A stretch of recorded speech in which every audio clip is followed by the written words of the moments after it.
But on that note, I do think that, the fact that the money doesn't, it could have been...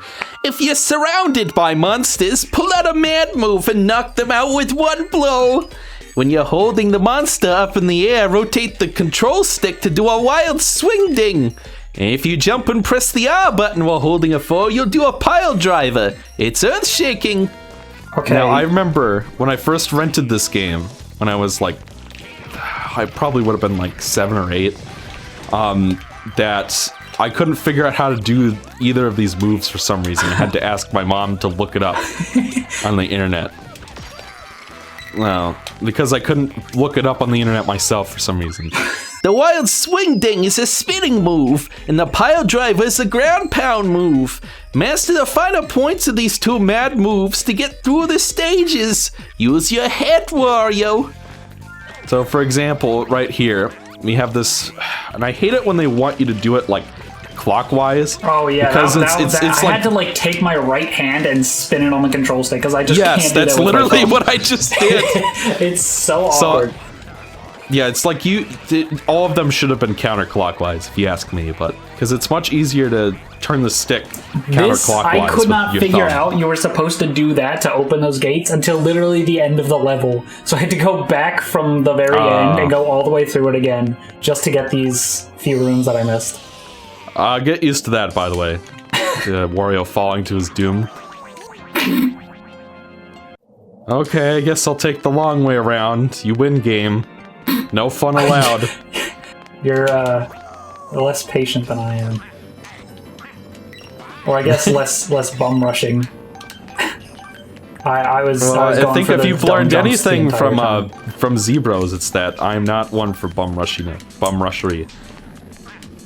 Well, yeah, anyways, that's fair. But you are right that half of a good portion of the gold statue pieces are in fact hidden in the subgates. Right, so that's so the you probably will in the... I won't bother reading that. He's just telling you how to get it. This game is kind of hard, honestly. Like, especially towards the back half of the game where they start like spamming you with enemies almost in like every combat sequence. I was dying like pretty consistently throughout my entire playthrough, and if it weren't for the fact that I was getting even more health to help make it easier, I think I would have had a very rough time. Here's a legit question. Why I really should have been here to review both of these last couple Wario games with you, since I've actually played them before. Because I was just listening to... Yeah, many times. It was a childhood favorite of mine, actually. Oh, really?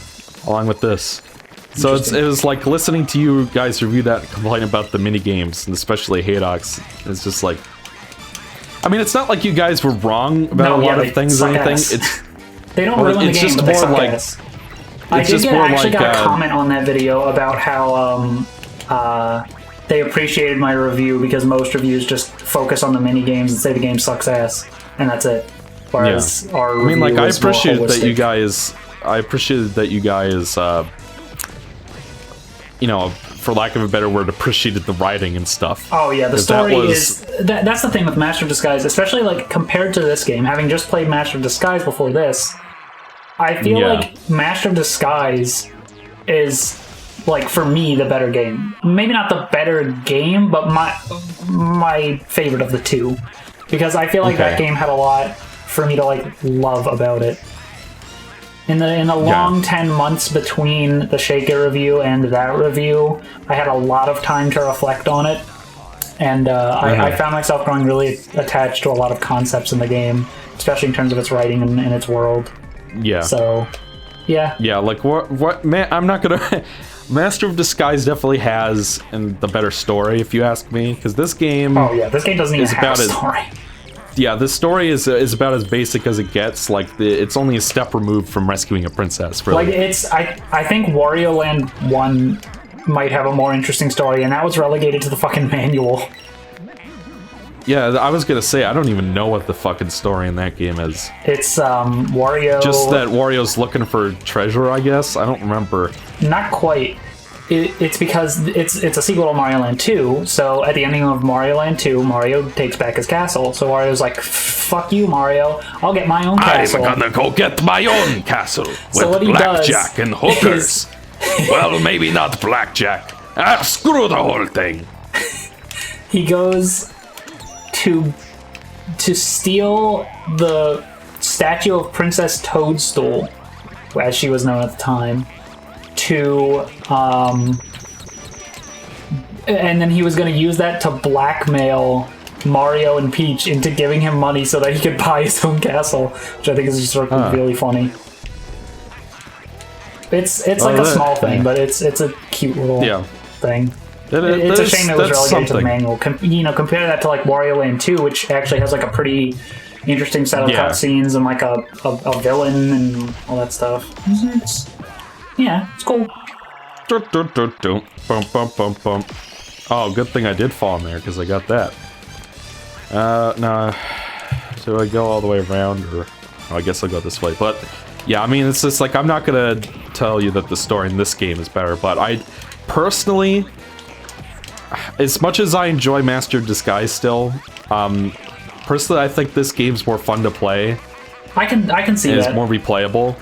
Because it's like, it's even like you discussed it in your review, like Master of Disguise is really charming and stuff, but some of the gameplay concepts don't quite work. Like some of the disguises aren't that great. My biggest issue with the level it is design the is a bit pacing. weird. I think the level design is another big issue it has, but really it's just the pacing. And the funny thing is, I think this game shares the same flaw.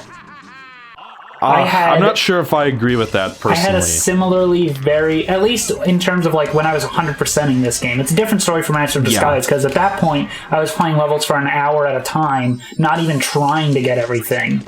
Whereas this game, I would play a level for an hour, but I was 100%ing it. But it got to the point where like the last few levels were like an hour and a half, 2 hours long each. Especially like level 5. There's a battle ring up ahead. 1 minute battles begin when you enter battle rings. Fight everything that enters the ring. The number of coins you get depends on the number of monsters you defeat. So fight hard. I don't know why the Spritelings are from Brooklyn, but anyways.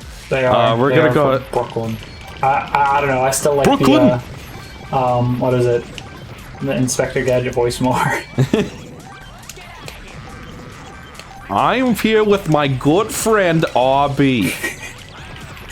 Yeah, but these are fun. Button to suck up coins into your mouth. Wario loves money so much that he eats them like Homestar. Oh no! Lucky George! Oh, I'm gonna miss all of these references because I was never into Homestar Running, whatever that is. I still don't even like know what it is. I know it like started off as like animations made in Mario Paint or something. Yeah, well, it started off as like a parody children's book. Then it turned into Mario Paint animations, and then much later on, it became a series of Flash cartoons, which are classics. Weren't there like point-and-click games on the Wii or something? Yes, that was actually what I was referencing. There was a 5-episode game made by. Was it Telltale? What's the name of that? Yes, Telltale made them, and this is before they all became like half-assed David Cage knockoff games. What? Homestar Runner or just Telltale games in general? Telltale games. Okay, I was about to say, how did they turn Homestar Runner into that? Oh, the actual the Homestar Runner was point-and-click game, was like a little adventure game and some of the plots for the episodes were really unique too. Like there's a plot where the king of town gets a little overzealous and starts taxing people creamy ding snack cakes for sending emails. So Strong Bad secedes from Free Country USA and turns his it's like a thing in the web series where he like has like his own country, but it's literally just like a vegetable garden. Well, it looks like a garden with nothing planted in it. You know what I mean? It like a bunch of soil and like a fence. So it was just kind of like in joke, but he's just like, no, Strong Badia is its own independent nation. And then everybody else secedes from Strong Badia, so all the characters form their own countries, and they're all different and reflecting of their personalities. like Strong Sad's country, he's like, I drew up a constitution and a bill of rights, in order to get him to join Strong Badia, because like the plot is that Strong Bad has to unite all these countries together so that he could take on the king of town. So in order to get Strong Sad to join him, he burns up all of his founding documentation for his country. It's just like That's silly. And then there's like Pom Pom has like a country based off of Japan in a nightclub, and then meanwhile Bubs is like remaining a neutral party so they can sell to everybody, and it's great. That game has some really clever writing in it. But anyway, there's a part in the 5th episode where that's the one where they bring in Trogdor, because he was like one of the first big internet memes. In order to get Trog, like, basically Homestar has a lucky quarter that he uses to play arcade games, and Strong Bad needs, like, his Trogdor arcade cabinet comes to life because of a bolt of lightning hitting it. And the video game world and the real world are starting to mesh together. I'm pretty sure that's the plot of a Ben 10 episode. It probably is, but so in order to stop disaster from happening, Strong Bad needs someone to distract the machine, which is alive and has an arm that's beating people up. So he's like, Homestar, I need you to go over there and play with the machine long enough for me to turn it off. He's like, oh, I don't know, Strong Bad. I don't have my lucky quarter, Lucky George. I never play arcade games without that. And then it turns out that somehow Homestar ate his lucky quarter. And so in order to get it out, he uses like a metal detector. It's a weird game. They're very weird games, but they are very... totally lost. They're on Steam. So Really? if anybody listening to this likes Homestar Runner and has not played Strong Bad's cool game for attractive people, go check it out on Steam. Would you say, if I don't know anything about Homestar Runner, that it's like not like an introduction to the universe, but like I think you will play enjoy that it. and not be like completely just bewildered? No, it's not Kingdom Hearts 3, so you can't. Many more of my friends are being held against their will up ahead. If you see any of them, I'd really appreciate it if you'd save them. You'll be rewarded for coming to their aid, of course, Wario. You know how you like rewards. So, okay. Off you go, Wario. Is the thing with the story in this game that kind of like bugs me the most is that Wario has no motivation. Like it's not even like, wait, no, isn't it his castle that's like overrun or something? It's like all of this nightmare world that appeared. Basically, the Black Jewel feeds off of greed, and this is in universe, so I'm not crazy or anything. But so when Wario found the Black Jewel and put him in his castle, it fed on the greed energy and basically regained its full power. So in order to get his castle back and to basically put the world back the way it's supposed to be, Wario needs to defeat the Black Jewel. But then in terms of story progression, that's kind of where things get bogged down in the middle, because video game. He needs like these 4 emblems to open the door to the Black Jewel. Which is like, okay, yeah, that makes sense. It's a video game, even. It works. This is the same one. I guess. It just feels like, I don't know, I feel like Wario is just more charming as a character than any other Mario Universe character. And I feel like because of that, Wario, narratively, he deserves more just to attention. go back to Master of Disguise again, Wario has way more actual personality in that game than he does here. Yeah. I would love to do a Let's Play of that, especially with all the voices and shit. Oh god. That'd be fun. I am Count Cannoli, the Silver Zephyr.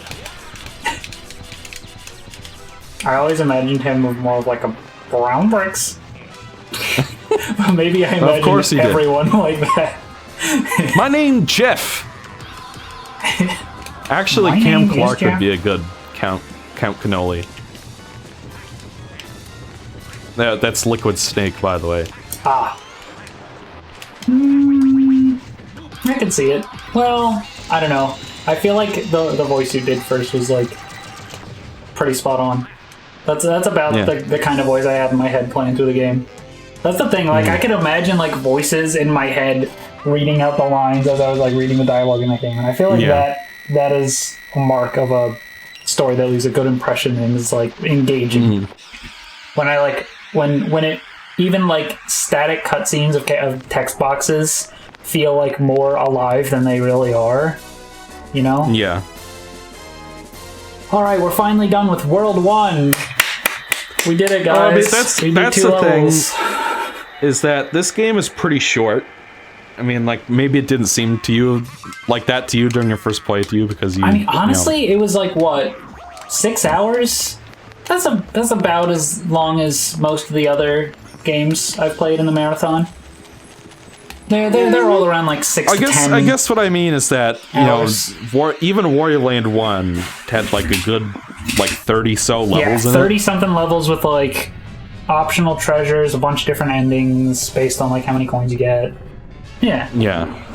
Whereas this game has 8 levels. 8 whole levels. And, like, 4 boss levels on top of that, when every level has its own boss anyway. Okay, you'll laugh at this, Ahbeef, but there was a failed attempt at doing this Let's Play before, and the failure came from this boss right here. I remember you telling me that you were actually, like, doing a Let's Play of this game when I brought up the idea of and it wasn't because like, this boss is really easy. It wasn't because, like, the boss kicked my ass and I'm like, oh, can't put this on the internet. No, it was because, I mean, looking at DinoYIKES, I can't help but feel that Nintendo is implying something about him/her. They. I didn't think about the boss too much. I just kind of, like, hit it until it was dead. Because it's like, DinoYIKES is wearing a brassiere, but, you know, the brassiere isn't filled out. I feel like this is not good when you stop and think about it. You know what I'm getting at? I didn't stop and think about it, but now that I am stopping and thinking about it, I think you might have a point. I do like the little animation of them, like, turning their head, looking up at you as you jump off their tail. That's cute. But it's just like in the first attempt of this playthrough, I've ended up talking a lot about, like, representation of trans people in gaming, and it's just like, probably shouldn't upload this. You know what I mean? I mean, that's not like we can't talk about these things. Yeah, but it's, you know, some people get upset about that if you bring politics into gaming or whatever, but it's just like, yeah, I'm not. Well, I had this whole discussion yesterday. I'm really not feeling like getting back into it anyway, so whatever. Yeah. But anyways, DinoYIKES, that's really the most interesting thing about... Oh, and speaking of which, this wouldn't actually be the first time that a dinosaur character in a Mario game is implied to be trans. Yeah, Birdo. Birdo 2 over here. Yeah. Like, apparently Birdo is, in the Japanese manual or whatever, was considered a trans female. Yeah. And, yeah, so it was... Yeah, this is the first time. And then sure, later like, on in Captain Rainbow, she has a dildo. I'm pretty sure the manual for, like, some game that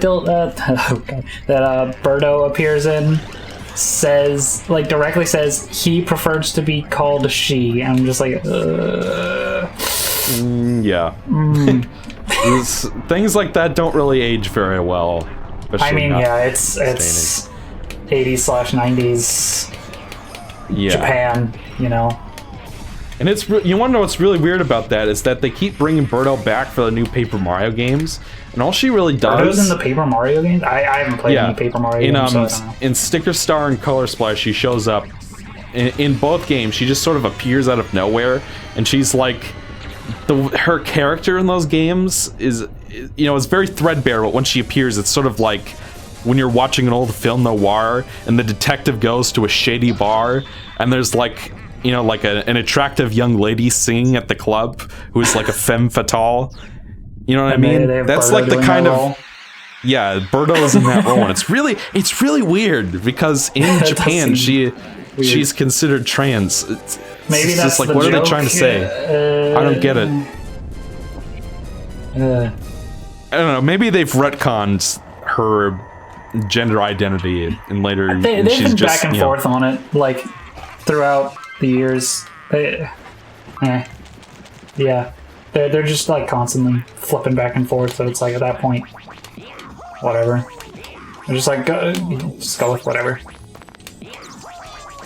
Yeah, and if you want to know the ultimate reason why I shelved the original Wario World playthrough that will never be uploaded ever, is because it was recorded in 1080p, and right afterwards is when I started doing everything in 4K, and I'm like, I don't want to upload this anymore because the pixels aren't as perfect.